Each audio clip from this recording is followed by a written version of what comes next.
دیا ہمیں ان پر یقین ہے جنہوں کو صحابہ پر یقین نہیں. ذرا سوچو انہیں قرآن پر یقین کیسے آ سکتا ہے؟ ہم نے براہ راست اللہ تعالیٰ سے قرآن نہیں لیا بلکہ ان سے حضور نے لیا, حضور سے صحابہ اہل بیت نے لیا, ان سے امام حسین نے لیا, پھر ہم تک پہنچا.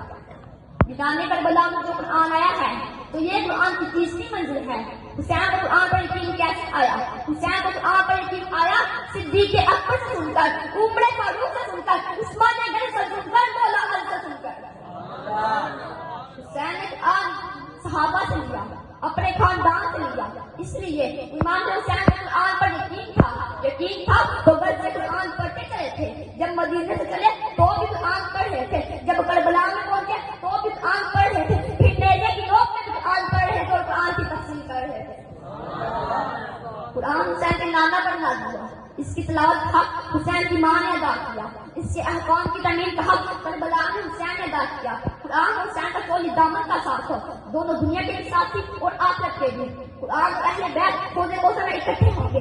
تاجدار مدینہ کا فرمان ہے وَلَن يَتَفَرَّقَا حَتَّىٰ يَرِدَ عَلَى الْحَوْضِ, یعنی دونوں میرے پاس خود کوثر میں اکٹھے پہنچے.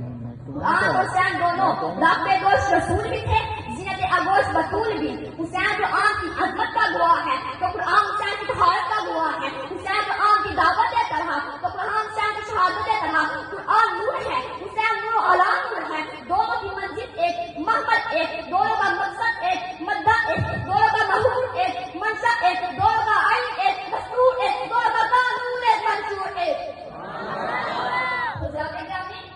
قرآن اور حسین کا دور اس کا یہ ہوا کہ قرآن بھی منزل یقین کا رہبر ہے تو حسین بھی منزل یقین کا رہبر ہے. جس گھر میں قرآن رہتا ہے اسی گھر میں حسین رہتا ہے. دونوں نبی کے سینے میں اکٹھے تھے اور مدینے کی راہ میں بھی اکٹھے تھے اور کربلا میں بھی, اس لیے دونوں کو ایک دوسرے پر یقین تھا.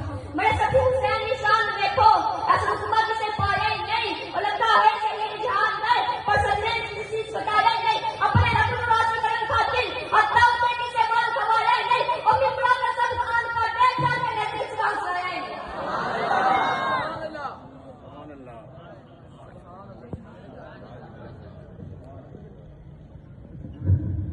بڑی پیاس انداز میں خیالات اظہار کر رہے تھے. الہی میں حمد و ثنا کر رہا ہوں